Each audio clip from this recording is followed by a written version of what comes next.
Thank you. Please be seated. It's good to see all of you again after a little while. Roosevelt Skerritt, as well as other members of Cabinet. We have with us the Cabinet Secretary, Ms. Karen Prevost, the Financial Secretary, Ms. Dennis Edwards, and of course you, the members of the media who are here to pose your questions to the Honorable Prime Minister. So as per usual, first we will begin with opening remarks from the Prime Minister, and then we'll open the floor for your questions. Please welcome, please welcome Honorable Roosevelt Skerritt. Thank you. Good afternoon. Well, I will recognize my colleagues and, of course, the press, they're present, and those who are following the live broadcast of this. Be here as always, and of course, I look forward to the most important part of the engagement, the questions from the journalists, from the press were here. And so I thought that we should meet today, not only to allow you to pose your questions, but also to highlight a report from the International Monetary Fund, which is predicting growth for Dominica at an average of 4.5%.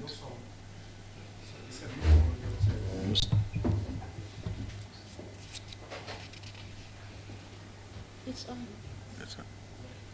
It's fine?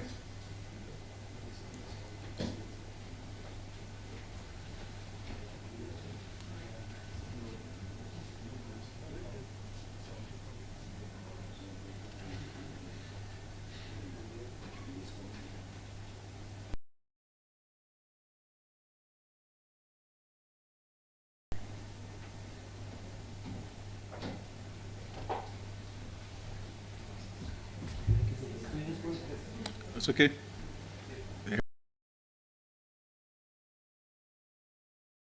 So most recent is a report from the International Monetary Fund, which is predicting growth for Dominica at an average of 4.5% during 2024-2025. The IMF has a positive growth outlook for economy based on the return of stay-over tourism figures to pre-pandemic level priority infrastructure projects. You're not on.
All right.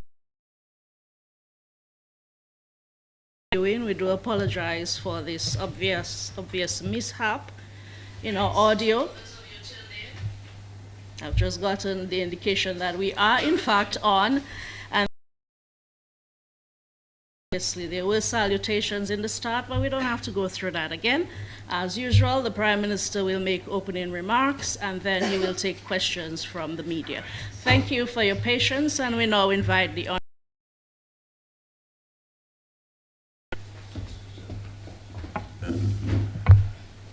I suspect the new equipment is causing some problems for the guys.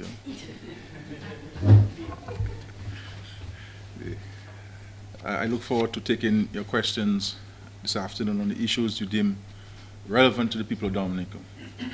I thought we should meet today, not only to allow but also to highlight the many positive things going on in our country. Most recent is the report from the International Monetary Fund, 2024-2025.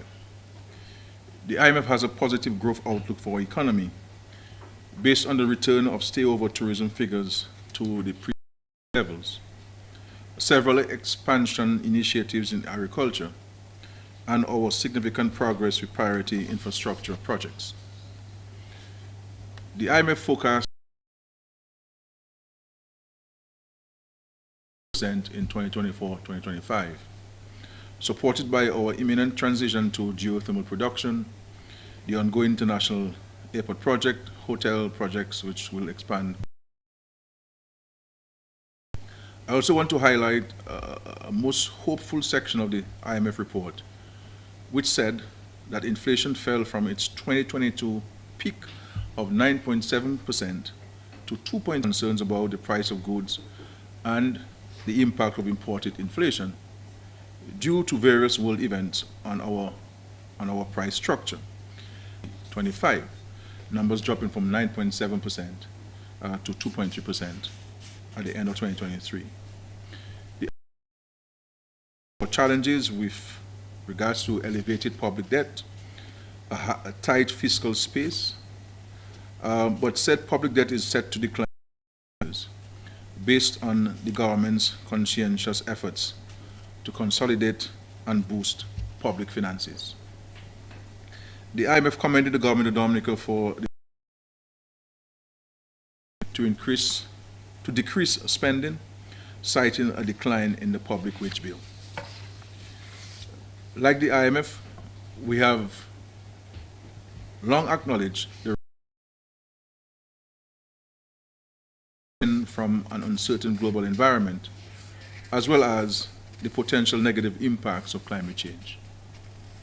I have previously underscored the impact of geopolitical tensions leading to adverse. Dominica, as you know, is vulnerable to natural disasters, which have in the past led to huge capital losses and widespread devastation of the economy. These challenges do exist, and we're taking them head on every single day. But make no mistake about it, this is a good report.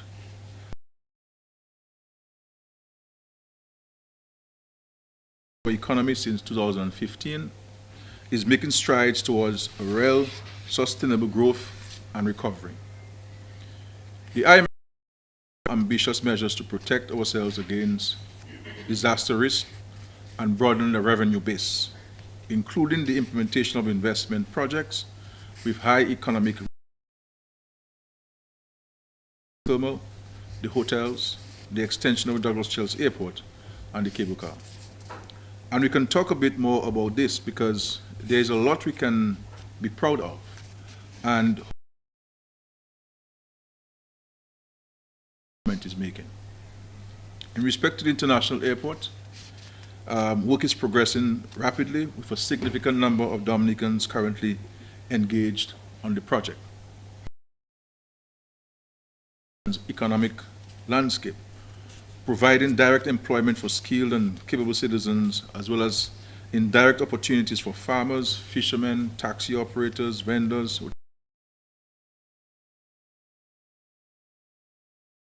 The views of Dominicans and the views of international arbiters that the international airport is a project that will certainly bring the windfall.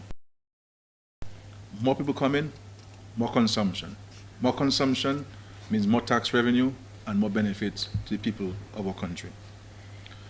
And with regards to the Douglas Childs Airport, we will soon commission the expansion to ensure that we can continue to attract visitors to our country in large numbers and ease travel, which will dramatically reduce electricity costs and contribute to growth of the business sector. Next month, we will go to seek approval for a $103 million loan from the World Bank to construct the transmission system from loader to. We are constructing homes across Dominica for our most vulnerable. By the end of this year, we will hand over 250 homes to deserving citizens. Just yesterday, Monday, 42 individuals and families received keys to their resilient homes under the Housing Recovery Project. The East Coast Road from Boadeab to Pegua. This will ease access and add value to economic activity in this part of our country.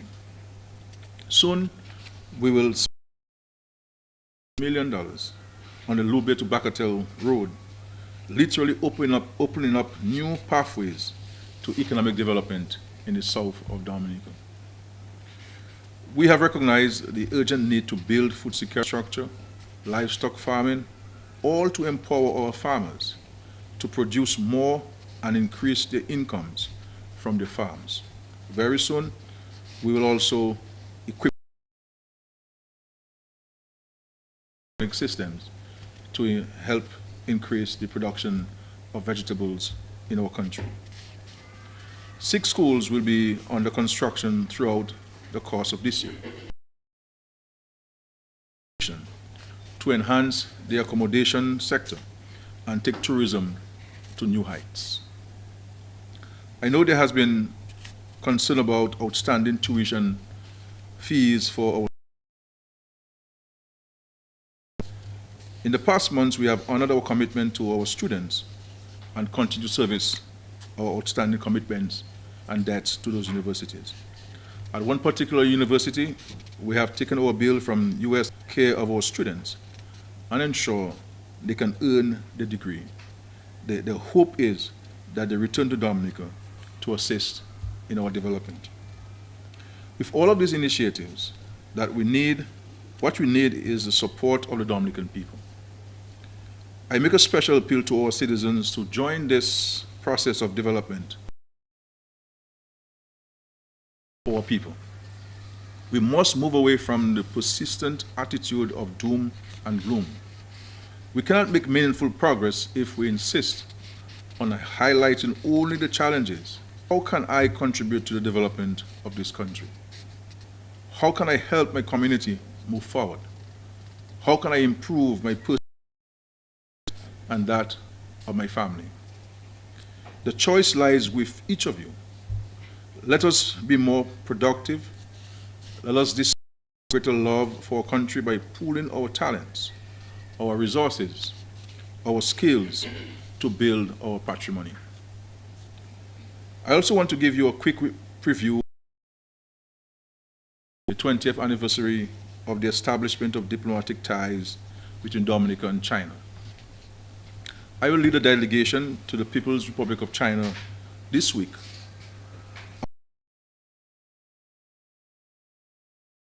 It's important to mark this occasion because there can be no argument that our partnership with China has resulted in significant benefits for Dominica.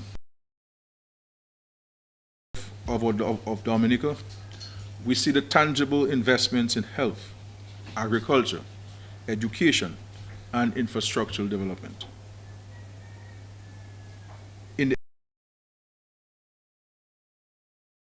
China gave valuable support to rehabilitate infrastructure and rebuild livelihoods, and provided life-saving vaccines and health equipment to assist in the.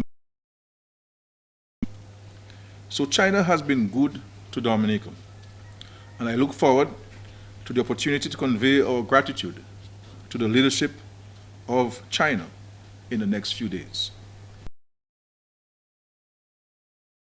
Visit to China, hold meetings with the President of China, the Premier of China, among other high-ranking officials of the government of the People's Republic of China. And of course, about our activities to celebrate this momentous occasion.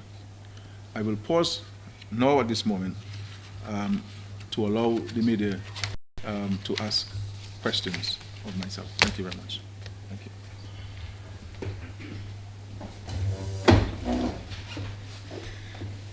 All right. Mayor Carlisle is ready to, as he liked to say, bat. So Carlisle, please go ahead. Mr. Curtis Matthew. All right, that's fine. The first one is the EU has moved one step closer to being able to cut visa-free access to CBI countries.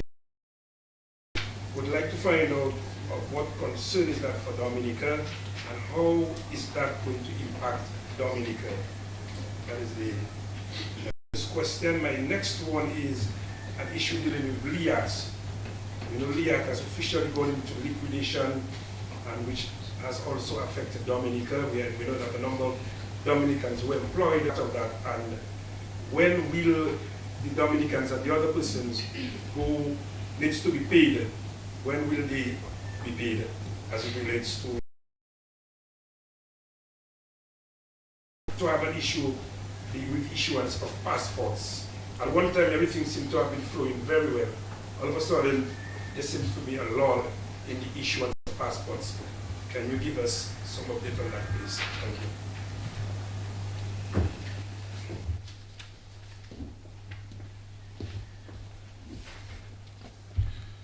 you. With regards to its visa-free regime for countries who have visa-free access to the Schengen states, and more particularly with regards to countries with citizenship by investment programs. Now, as you know, there are countries within the Caribbean with the OECS who have these programs. Obviously, the concerns have been raised by these countries, the EU bloc, with regards to this program, starting first with countries within it to set aside the concerns which the EU in particular would have had in respect to those programs and the potential risk that they have stated. We've been in touch with the EU. As you know, earlier this year in January, the EU delegation came here. The head of the Visa Union was in Dominica allowing for delegation to engage us in discussions. And as you are aware, Dominica has taken some very comprehensive measures, partners who we engage in on this matter. Further to that, within the OECS who have these programs, we have met jointly, and we've agreed to take some joint action, some of which will be not limited to, but include having the same legislation to deliver our programs, to ensure that the application for to ensure that all our due diligence processes are the same, to ensure that there is more sharing of information among ourselves with regards to the program, and also for our programs, so that nobody will be able to go below a particular fixed rate. So all of these things that we have negotiated among ourselves. I will sign this memorandum I have actually signed this memorandum of agreement I signed this morning, having concluded the discussions with the other partners, and we await others to sign on this in terms of our response to the concerns which the EU would have raised. Other concerns which the EU would have had, for example, the changing of names. In Dominica's case, we have dramatically dealt with this, and so it's an evolving process. We are not indifferent to the concerns raised by the European Union, but we are satisfied in response to the concerns raised by the European Union, and we'll continue to engage them in that discussion. We've provided them all of the legislation that we've put in the new legislation that with the Parliament to.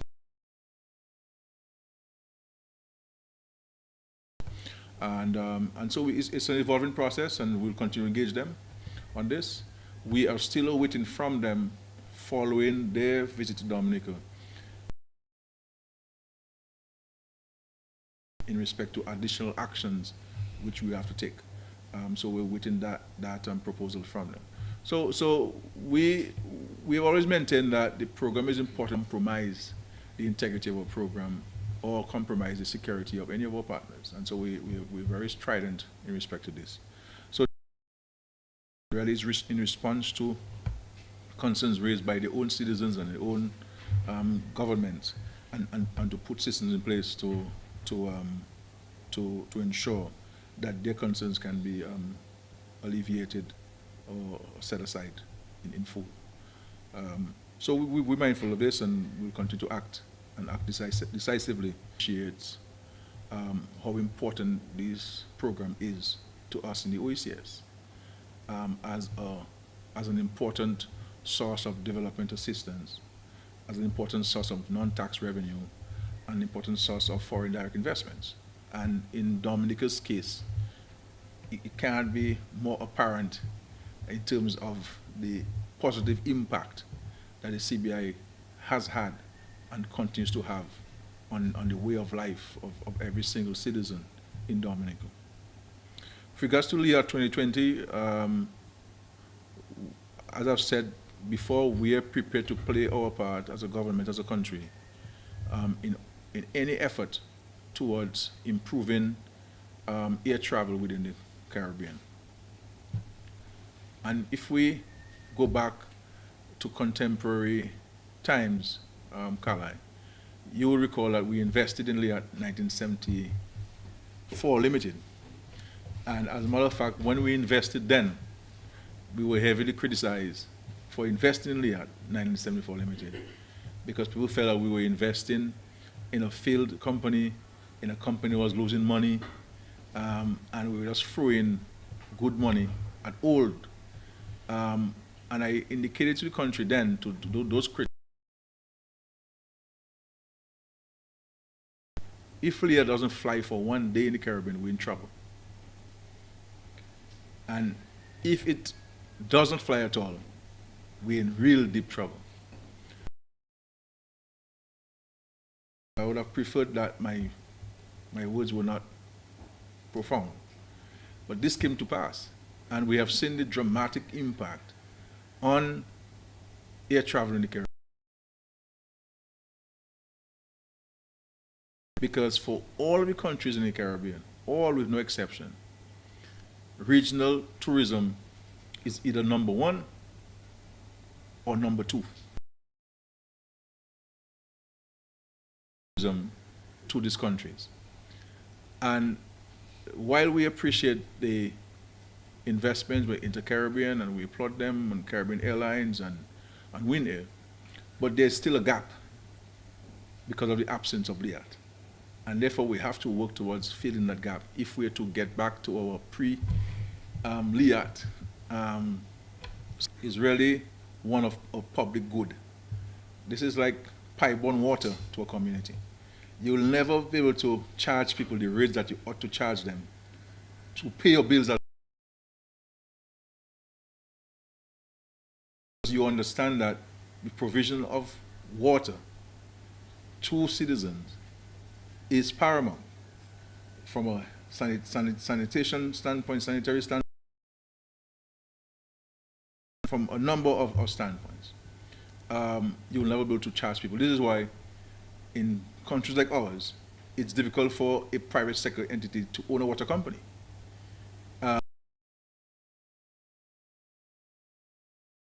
As the government will have to sustain a significant portion of that investment that is not passed on to the consumer. So even in Dominica now,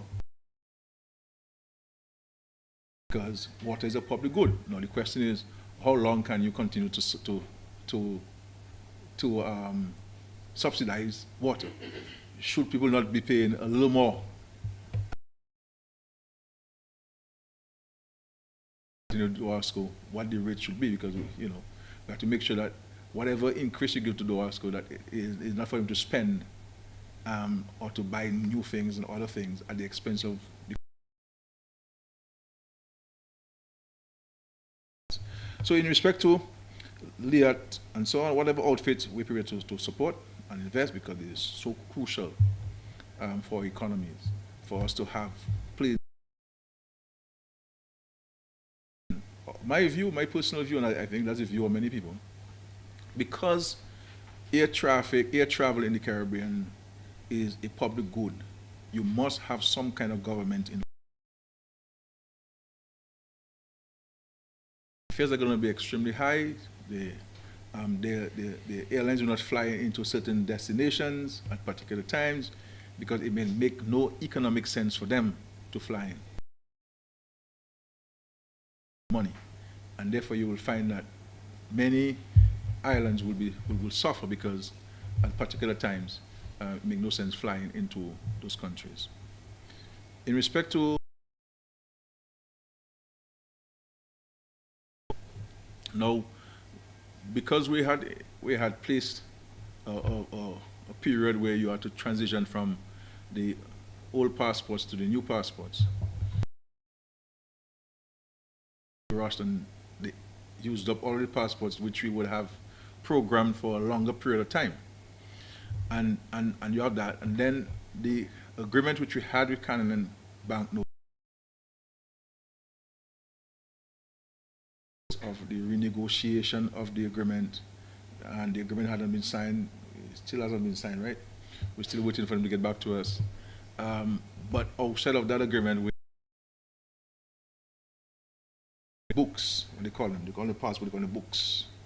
Only because a passport when it's issued. So we call it books.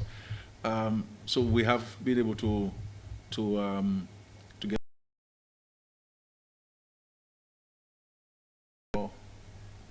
50,000? Yeah, 50,000. And so they're unable to give us the full quantity at one time. So they're going to be sending to us.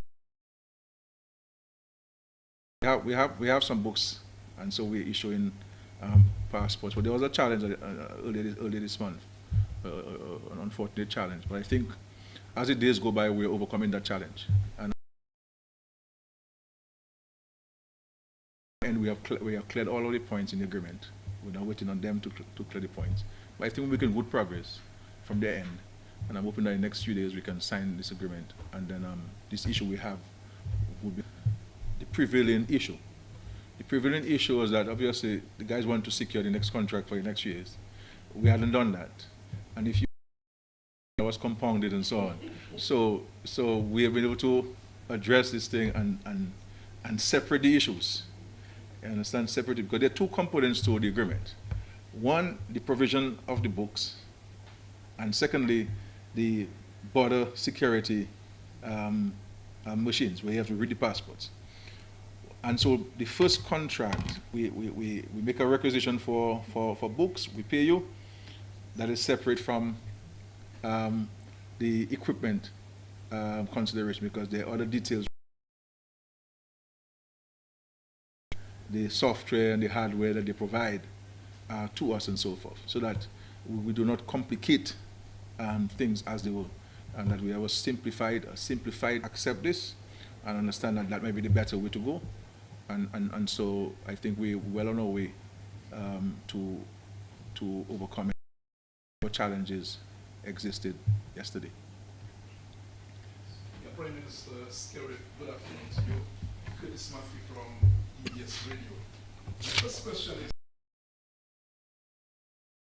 you, Prime Minister Skerrit, promised electoral reform for the first quarter of 2024. Can we see this electoral reform bill? This question. The other question would be on citizenship and investment program. Can you bring us up to date on revenue? How much Dominica would have earned over the last year as far as the... Let me just ask one or two questions in sports. Lighting for the Windsor Park Stadium, where is that matter at the moment? And can you bring us up to date on plans for synthetic track in the Portsmouth area? I'm very sure I'll have a chance to come back a second round. Yeah, in respect to electoral reform, through the proposal submitted by Sir Dennis Byron in a very scrupulous manner, and also looked at all of the comments and suggestions, and in addition to that, taking into consideration the observations and comments we've received thus far from the international observers. And so the Attorney General has gone for this, and there are recommendations on what we believe should go to Parliament for consideration. I believe that all things considered, by the second week of April, we will present to the public by publication of the recommendations on the government website and making it available to all and sundry, so that they can be aware of what we're proposing to take to the Parliament in respect to electoral reform. Following which, as is required by law, we will submit that to the Electoral Commission. And then once we receive word from the Electoral Commission, we will go to Parliament to pass the legislation and to give the Electoral Commission the legal authority now by Parliament to proceed with implementing the electoral reform measures.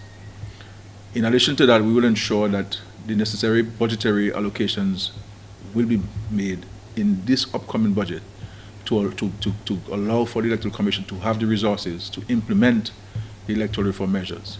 So I am satisfied that we will go to Parliament before the end of the financial year and before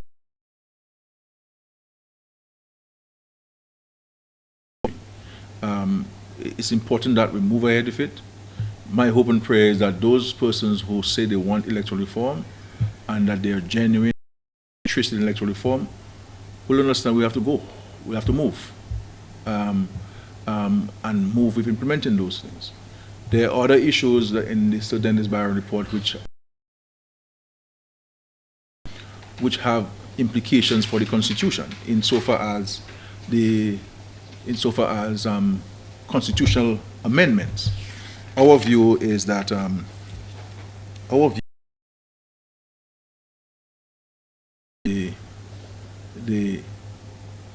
we can achieve our objectives based on what the citizens of Dominica are saying, where electoral reform is concerned, without having to interfere with the Constitution.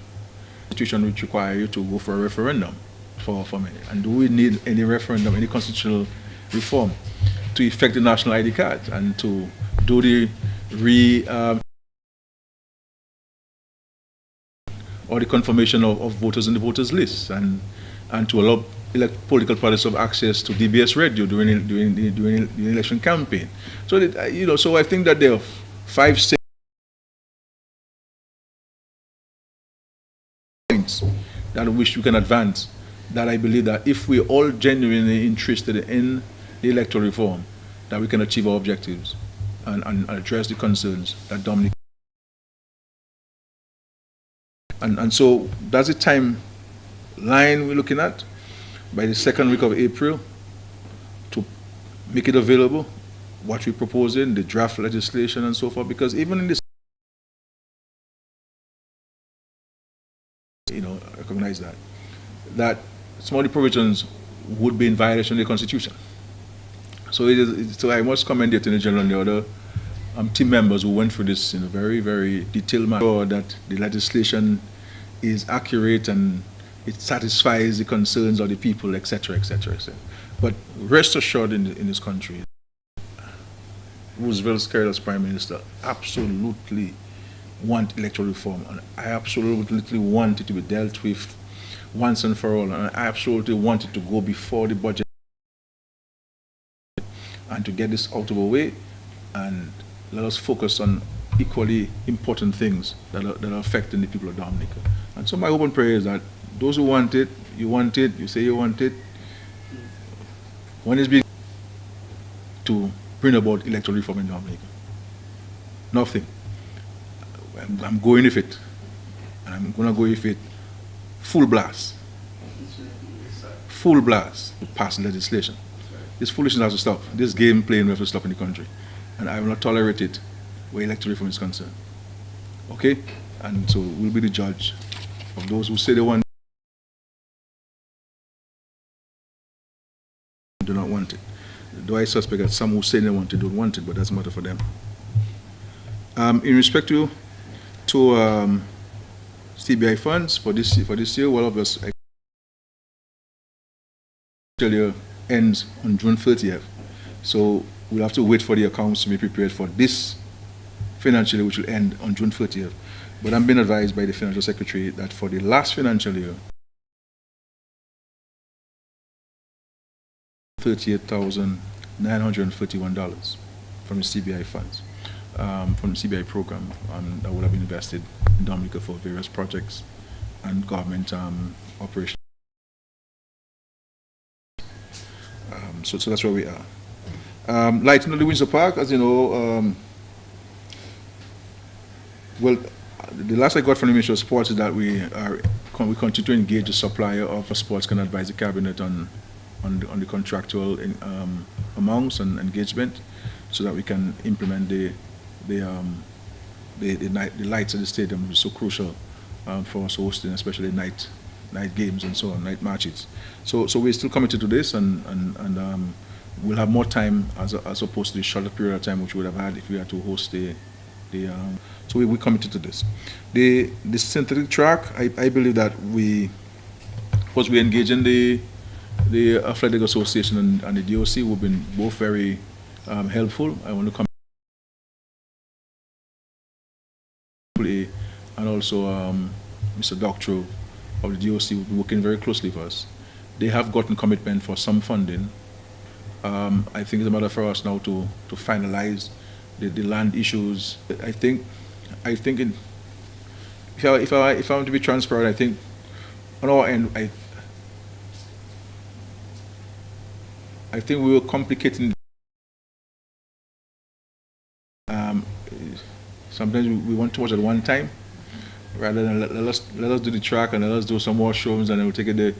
You know, people want to add too many things, and then the cost increases, and then the cost frightens you, and then you hold back and so on. So I think we need to take this thing step by step. Obviously with a comprehensive plan, but going on a phase basis and so forth. So I'm hoping that we can those other issues, and let's move with regards to this construction of the synthetic track.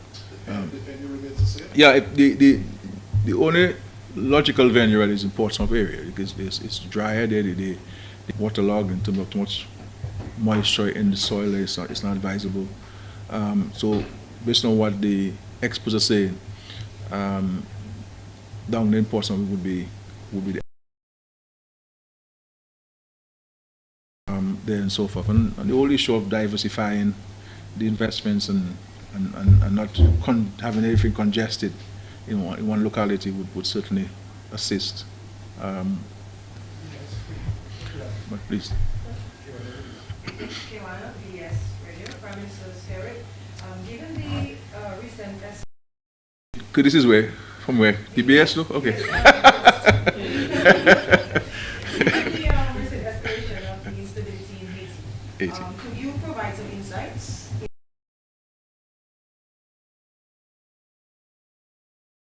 What role does Dominica play in these efforts? And the second part of this question is, we also heard that there will be a Kenyan-led force deployed to Haiti soon.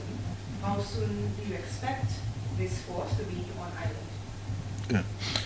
Thank you very much. Very good question. Now, the issue, I mean, the situation is very serious. Has not placed the kind of seriousness and attention on Haiti that it has placed on. It's a war between Russia and Ukraine. You know, we've poured in billions of dollars into Ukraine, and it's fine. They need. We're not grudging them, but Haiti needs help. Haiti needs help, and there are some who have promised the help, but the help is not forthcoming. Institution function and so forth. But where there's a will, there's a way. And I believe that there's not really a deep sea, and therefore we have been unable to find a more direct path towards assisting Haiti with its challenges. Now, a long history of intervention in Haiti and other countries managing the affairs of Haiti and so forth. So there's this historical issue that affects other countries.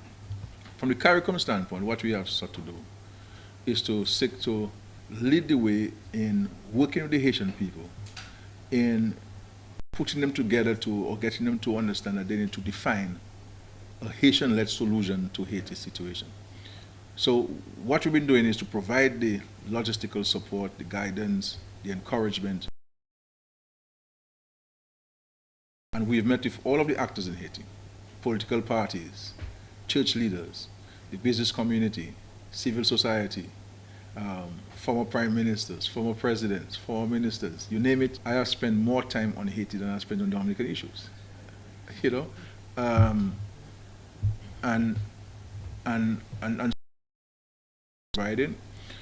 Up to tonight, we have a meeting at 8 o'clock on Haiti again, I assume, to follow up on some of the outstanding issues there. I know that the Haitians have been meeting among themselves as stakeholders to look at the possibility of establishing a transitional presidential council that was in Haiti is in place, and that the humanitarian crisis can be put to an end, and that the security issues can be abated, and so forth. Now, and so you have that aspect of, and of course, Prime Minister Henry has indicated that he will resign as Prime Minister once this. There's been some movements based on what the Haitian people are telling us, because we're in touch with them on a daily basis, on an hourly basis. And my hope and prayer is that some things, or you guys should agree on some things and advise the international community, this is what we've agreed among ourselves, and we're ready to go, and that's where the help, some of the help can come in. Now, there's the force that has been approved by the United Nations to go in to help with the security of Haiti.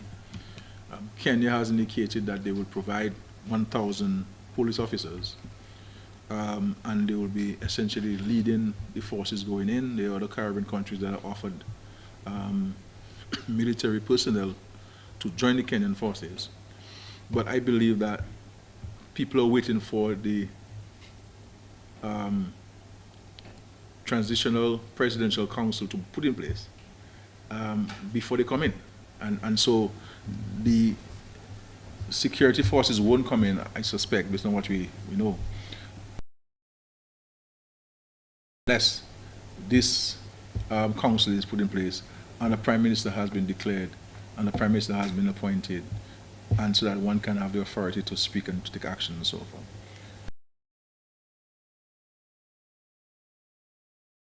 Be done by some of the countries, you know, and I think that one get the sense that we may be dragging our feet, or not on the Haitian people's side, because the situation is getting worse and worse, and I think that we cannot hope and pray that something can be done.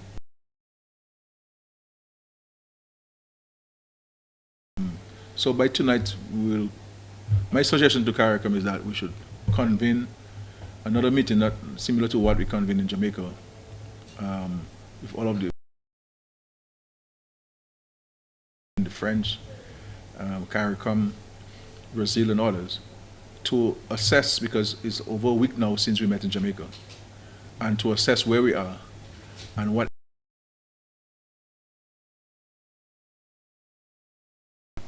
that there was a meeting at the UN Security Council today, but we don't want more speeches. We don't want more talking.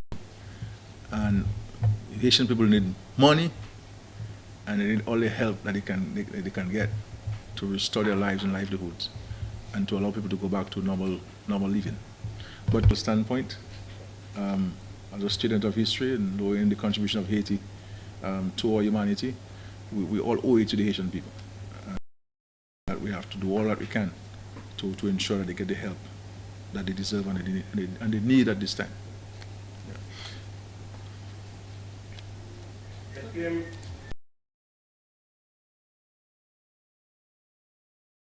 Agreement. We spoke about that some time ago. You mentioned that you have to see Archbishop Marze. You also stated that you would have signed, but you have not yet signed. Yeah. So we want to know where we are now, since the last time you said you have not yet signed. Yeah. Situation, since you will be the one giving us the update on that. It's supposed to be coming up in the next few days. What's the latest? In an interview, the Minister of National Security expressed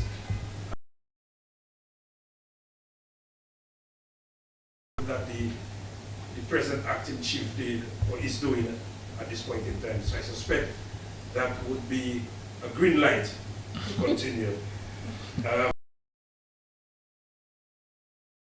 Review has been without a board. I asked that question some time ago. Mr. Mills has resigned since, I think, June of 2023. What is the update on that? Yeah, that's right. It is. Yeah, yeah.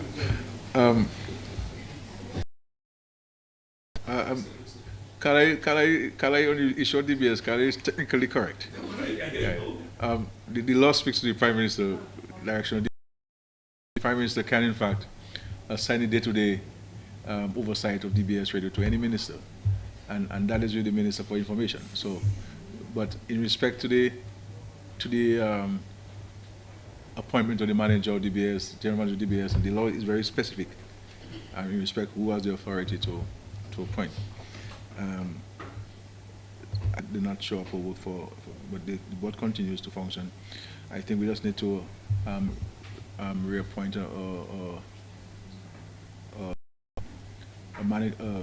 chairman, and a deputy chairman is already in place. So that will be done in the next couple of days. There, I think we've identified somebody to be the chairman of DBS. By and large, DBS is doing very well on its own, you know. So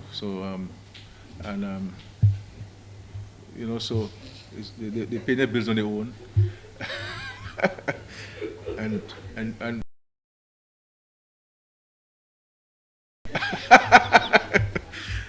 so they do okay. Now the issue we have some more agreement we in fact signed, and we announced that publicly. We signed.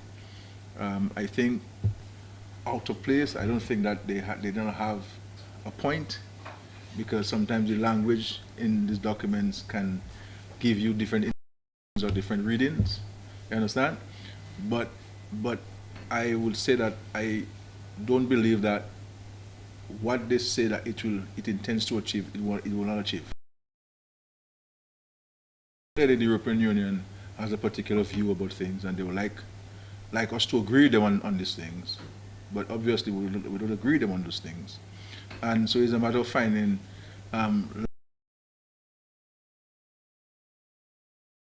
you interpret it.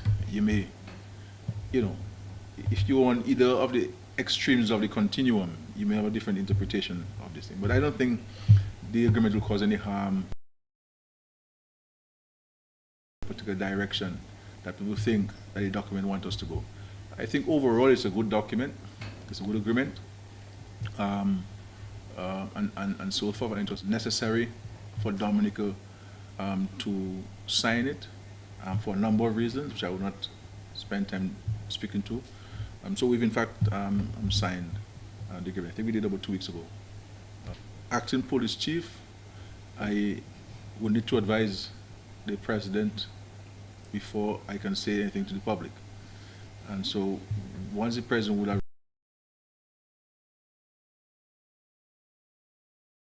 in respect, I can respond to your question. But out of courtesy and respect to the office of president, I cannot tell you before I tell the president. You see what I'm saying? So president first. Once I tell the president, then you will know after that. Okay? Thank you very much, sir. Yes, Prime Minister, I have covered the Westcott Jones, a security officer at Douglas Charles Airport, relieved of his duties just around 9 years ago. My information is that Westcott Jones is still unemployed and waiting for a settlement in that matter.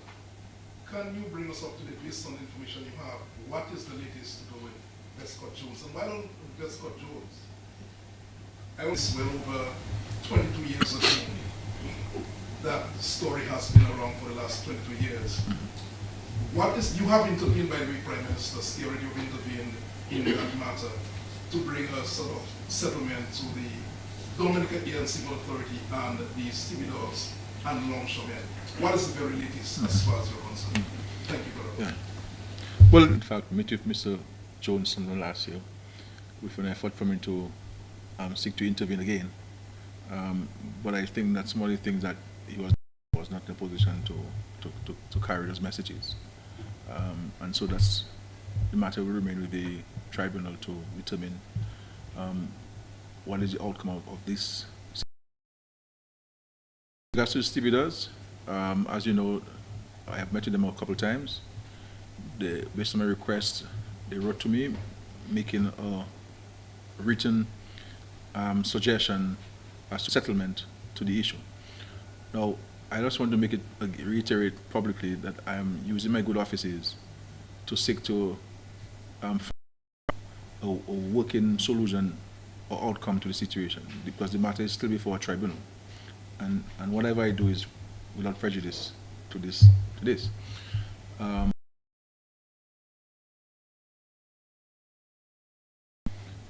I have met with the CEO of Diaspora. He has indicated to me what they had discussed back then and what is the offer. I'm hoping that in the next few days I can say that to the stevedores, to the WAU, and then movements both sides can make. It's going to require both sides to make some movement, because the number which stevedores are asking is higher than what Diaspora is suggesting. And so both sides will have to make some movement. On the board of Diaspora and involved and so on, because ultimately the board of Diaspora will have to advise on this. So I'm hoping to have a meeting with the board and representatives of WAU, stevedore, to see whether we can make some movement on either side. Okay? And once there's agreement to a number, then we can. And so I'm hoping that both sides can understand that it makes no sense we continuing this thing into perpetuity. But there has to be reasonableness on both sides. The Diaspora has to be reasonable, stevedores have to be reasonable. And once there is this, I want to say that the engagement does very clear. So I think, and Mr. Badwe is not as antagonistic as 10 years ago in respect to that point. So a little bit more mellow, I would say. So I believe that the wicket is very good for arriving at some kind of I mean, so I think we can find. I think we can negotiate something. I am satisfied we can negotiate something that both parties can probably champion and bring a closure to this matter. So as soon as I get back from China, if I was there, I would love to do it before the crucifixion of Jesus Christ. So by the time settle this matter, but as soon as I get back, God's willing, then but I think there's good understanding, and we'll do that and so forth. So I'm happy that some movements have been made. Understand? And I'm hoping I can urge both sides to move on. Okay? But I'm confident that we can get something. Yeah.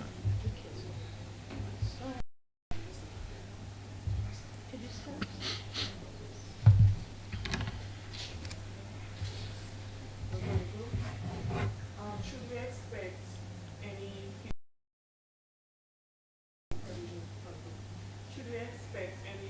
piece of legislation introduced as part of this year's fiscal budget address for this tourism? I know that this was actually part of conversation sometime. We will be seeing some form of legislation on the table for this. Yeah. Thank you for the question. Question regards, as you know, we declared a spill of the whales. Dominica is in a unique situation where we have permanent whales that are permanently resident in Dominica.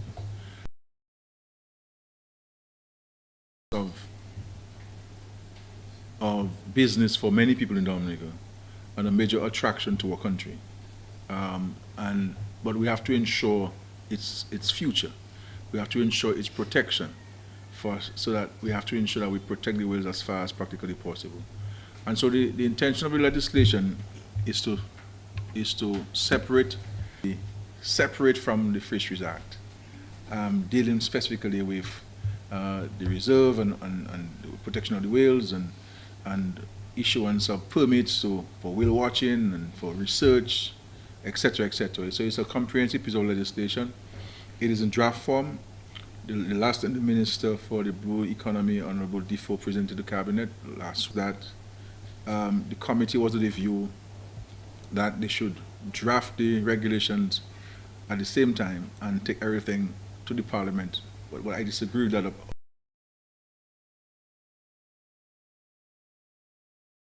The bill, and then deal with the regulations, so that we have an act, and of course we'll give it the additional legs, that by way of regulations, to speak to more specific actions.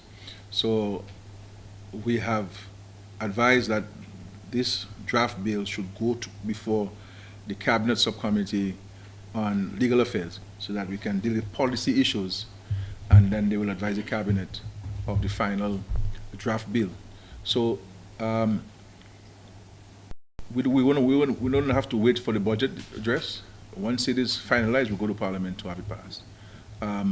Because we are concerned that because of all of those positive by so many international publications, and what we have done where resilience is concerned, where we have done to reduce our carbon and etc., where the environment is concerned, the marine reserve is concerned, marine space is concerned, there has been an increase of visitors who come in specifically for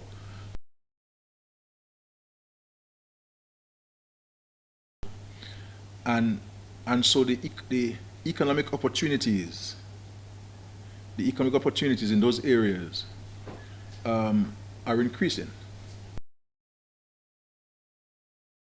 In whale watching business now than they were 5 or 10 years ago.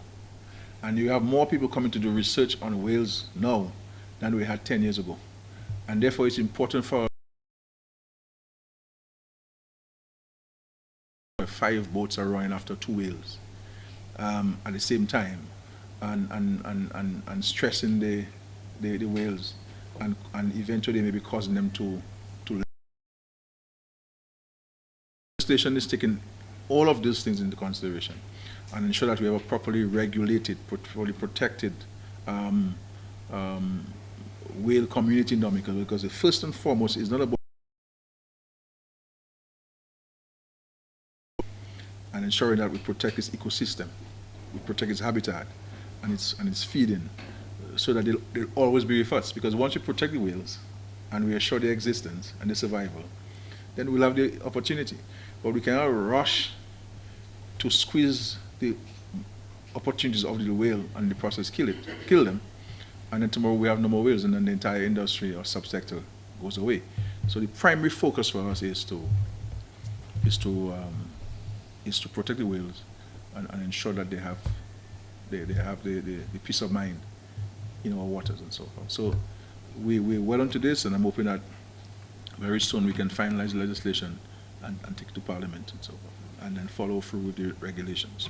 Yes. Thank you very much. That's it?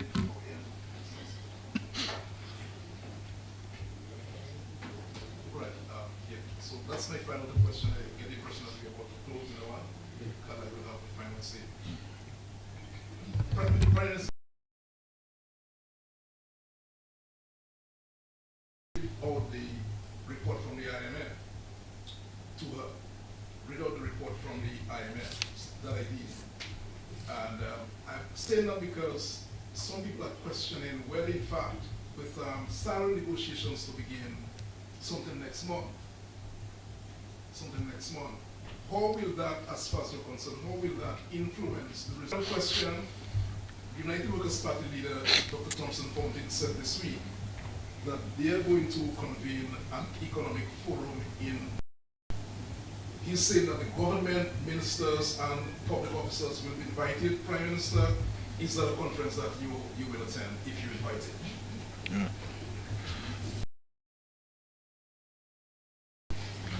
salary negotiations. I don't want to preempt what the unions will submit to the government negotiating team and the proposals from the various unions, and to engage them in negotiations and then advise the government on the conclusions of those negotiations. So I do not want to, that this is but one country, and we have to be mindful of the external circumstances, the prevailing conditions in the world. So while the IMF has reported there is growth in the economy, we have not gone home to sleep. The threats to the economy, we still have the Russia-Ukraine war continuing. We still have the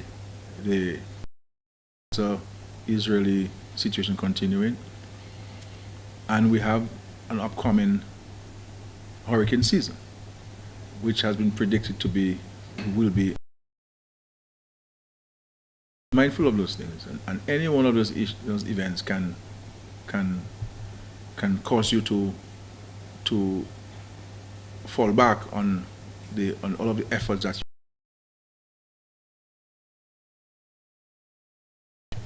every one of us has to be a little bit practical and pragmatic in what we say and what we do. And we have, obviously, you recognize that the IMF has cited, for example, the National Employment Program, because it's a huge chunk of money, about $60 million every year. So it's not a small protection programs. These things are not being done because we have money, we do not know what to do with it. These things are being done because we have prioritized them, and because we understand the importance of those programs to those who are benefiting from it, and its contribution to fighting poverty, economic empowerment of our people. So whenever we do or say, all of those things would have to be taken into consideration, because we don't have 5 treasuries, we have 1 treasury, and so we have to be mindful of that. But I don't want to see it, because the IMF has indicated that there's growth and the prospects are good for growth. But it has also highlighted certain dangers, lurking dangers, and dangers ahead that the government has to be mindful of in order for it to sustain the growth that they have identified in the economy of Dominica. Economic Forum. Well, I haven't heard about this. No? You person hearing that. I'm here, I may attend. If I'm not here, well, somebody will attend for me.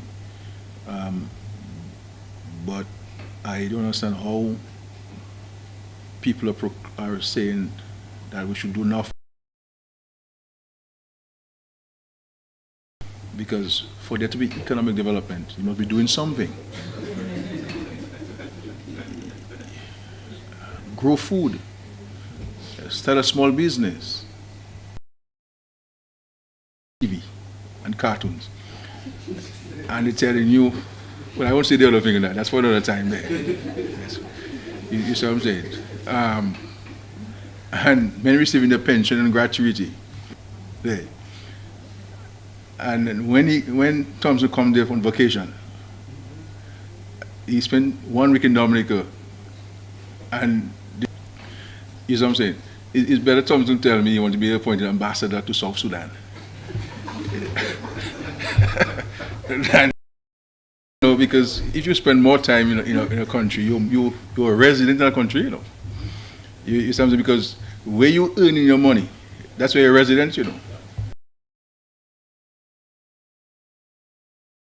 And the reality is, there's nobody in the UWIC who has leadership qualities. They may go to school and study a book and pass an exam and so on, but you're not seeing that brightness shining by what they say or what they do.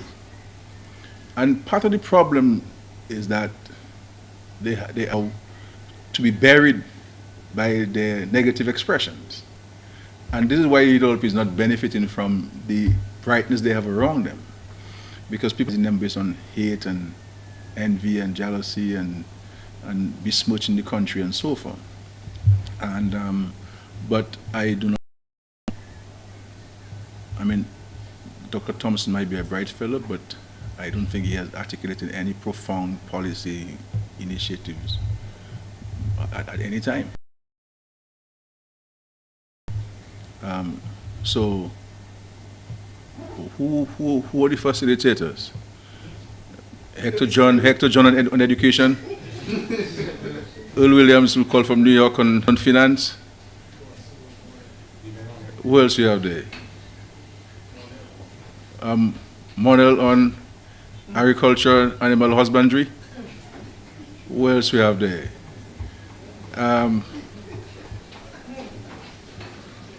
Who else we have there? That's it. That's it.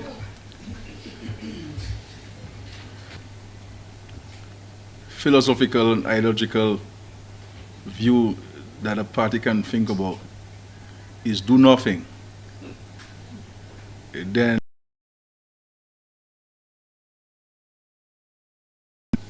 about the interests of these people. To encourage people to do nothing, to encourage people to stay home and not take care of the children there.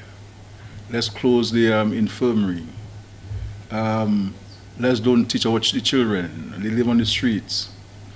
The nurses, they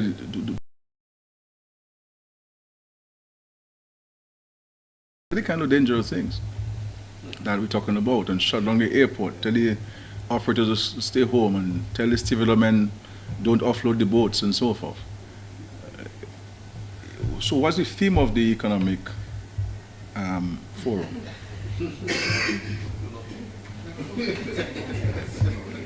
But boy, I'm not sure. I'm not really sure.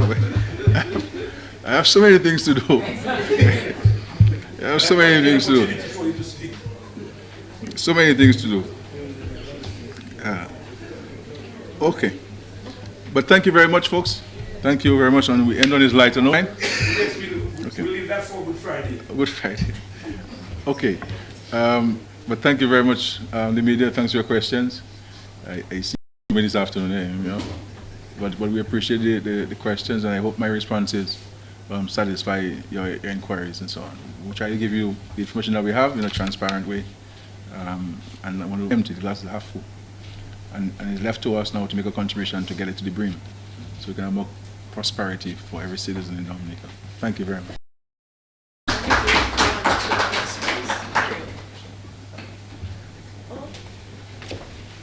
The press conference is ended. Thank you for coming, everyone, and thank you also to our listeners and viewers. Good afternoon, all.